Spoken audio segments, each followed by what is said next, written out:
Hey guys, what's up? Good afternoon, or should I say, well, yeah, it is. It's about 12:30 here. Welcome to another episode of Clangin and Bangin with Mikey, episode 32. And today, man, we just gonna talk about now or never.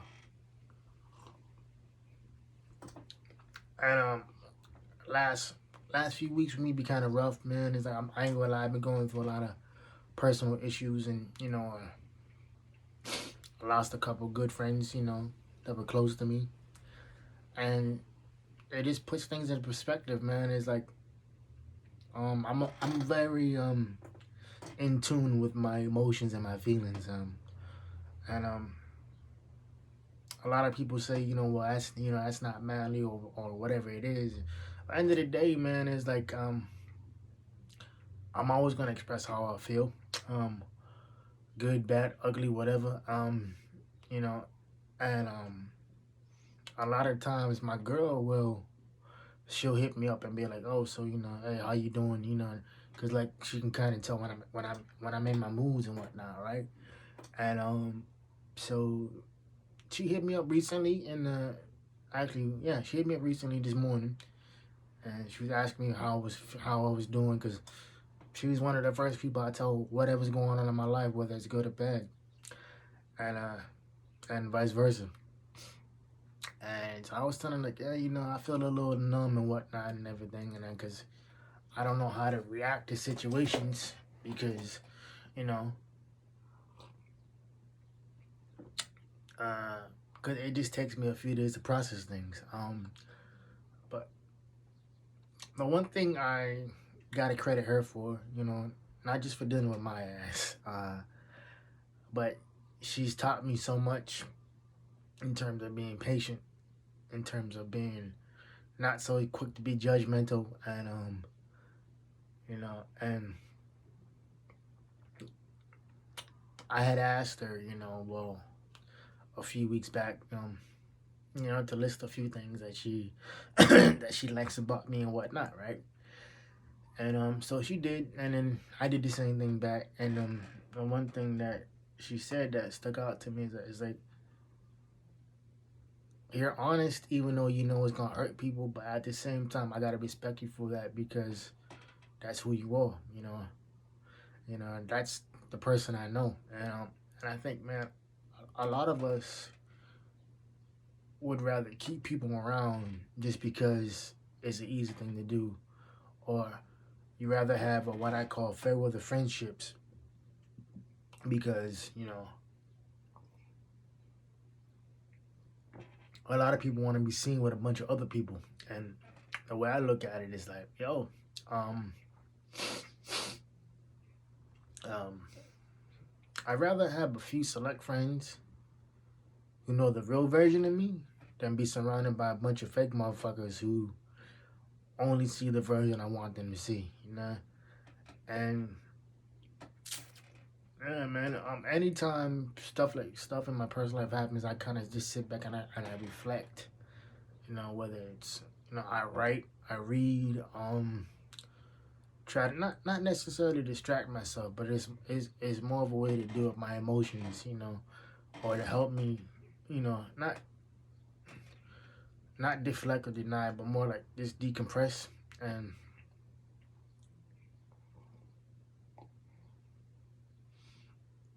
and I was watching this movie last night. And the movie was called All My Life, and I didn't realize it was based on a true story until the end of the movie. Anyway, long story short, the guy he gets diagnosed with liver cancer. But along the way, he meets this girl, and well, he meets her before he gets diagnosed with liver cancer.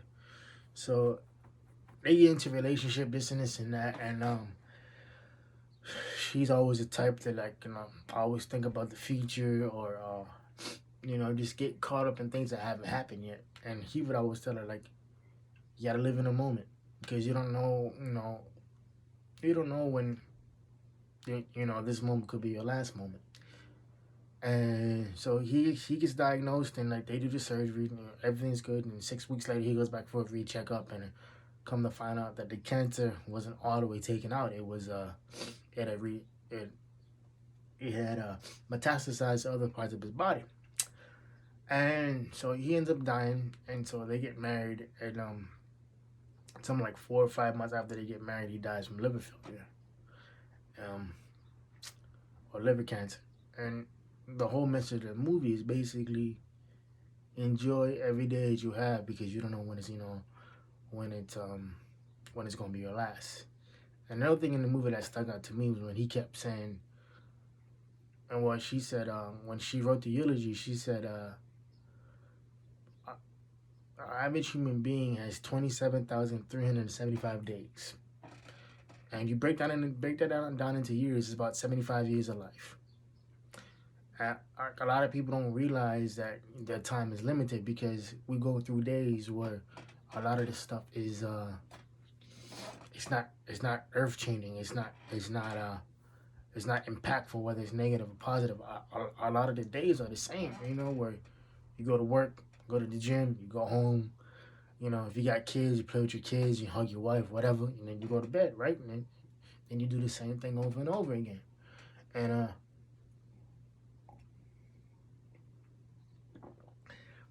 I think a lot of people, they don't take the mini victories in every day to happen. You know what I mean by mini victories is you know, catching up with an old friend, or taking that phone call, that, you know, just making peace with people who, you know, who you may or may not have done wrong in the past, man. It's like, I know. Or the big thing with me myself being in my 30s is learning how to take accountability, and learning how to just be more accountable for your actions, and for your faults and for your flaws, and learning how to say, look, I was wrong. How do we fix this and keep it moving? And as I get older, man, it's like I try to live my life through that mantra. I try to live my life, you know, that way, because it's a lot of the times, man, is like I see a lot of people who are older than me, you know, and who just don't know how to accept responsibilities for the shit that they do. Um, and what I mean by that is, like, a lot of people will sit there and blame other people for their shortcomings, or their downfalls or whatever. And reality is like, excuse me, excuse me. And the only person holding you back is you. You know, whether it's you want to start your own business, whether you want to go back to school, get that certification, or get that degree, whether it's a master's, PhD, or, you know, whatever, it doesn't matter. And I think a lot of people, man, is like, it goes back to what I was saying earlier about me and my girl. You gotta be patient, and you have to just lean on people, and know that, you know, and when you're going through a rough time, you just gotta you have to yeah you have to make it known. You have to, you know, find people, you know, who are empathetic towards you, because it's really shitty to go through life and not have anybody to vent to, or not have anybody to um you know, express your thoughts, your feelings, and emotions to. And I think a lot of people, they don't. I think us as men, you know, I don't care how old we are, you know, we're always conditioned that boys don't cry, men don't show emotion, and it's like there's a lot of people out there, men out there walking around who don't know how to deal with their emotions. And I think that's a crippling way of society too, man, because it's like, you know, I've had a lot of guys that I know tell me, like, yo, you know, well, when me and my girl will go through our rough patches or whatever it is, and I'll get in my feelings about it, because, you know, I care about this girl. I really did, and, you know, I really do. Um, so whenever, you know, we would go through you know, our miscommunications, because we never really had an argument. It was a lot of misinterpretations and a lot of miscommunications, on both our parts. And and the funny thing is like she always tells me shit, like one thing I love about you is that you always say that communication is the best way to solve anything, man. And it's true because whenever she's pissed off and whatnot, I know 95% of the time it's not me. I'm just a dude who's always dead, so I get the brunt of it too, and I don't mind that because I'd rather sit and have my girl go off on me rather than be like, oh no, everything's fine. I'm like, no, it's not. It's not fine. It's not okay. Come talk to me. And I think a lot of the times, man,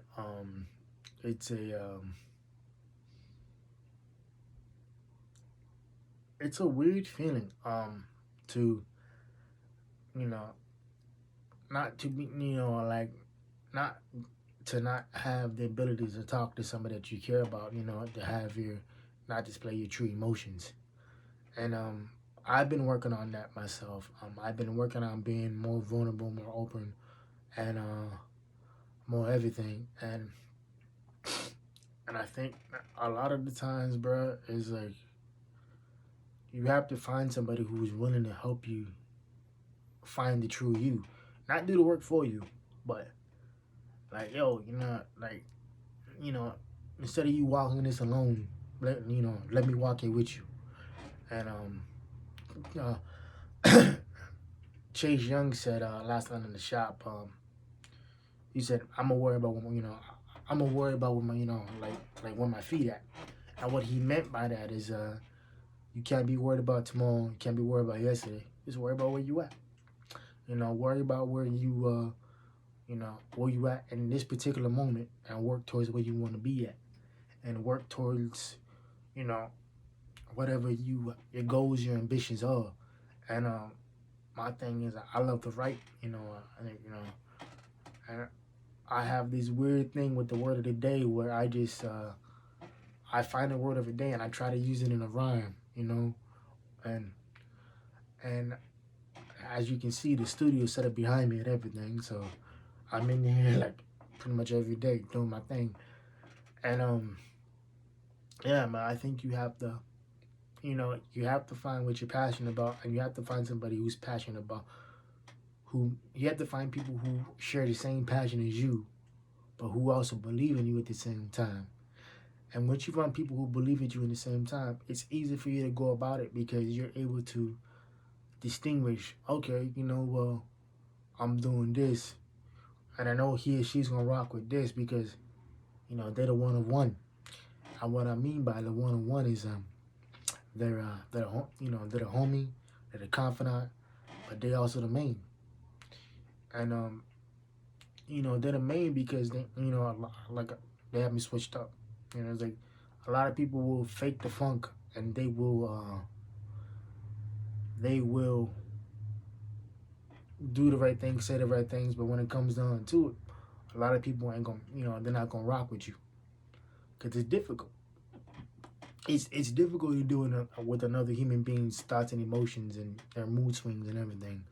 And yeah, man, it's like, it's just 14 minutes of your life that you're not gonna get back. Hope y'all keeping it the 4 P's: private, positive, playing, pushing. You have a great Sunday. Goes.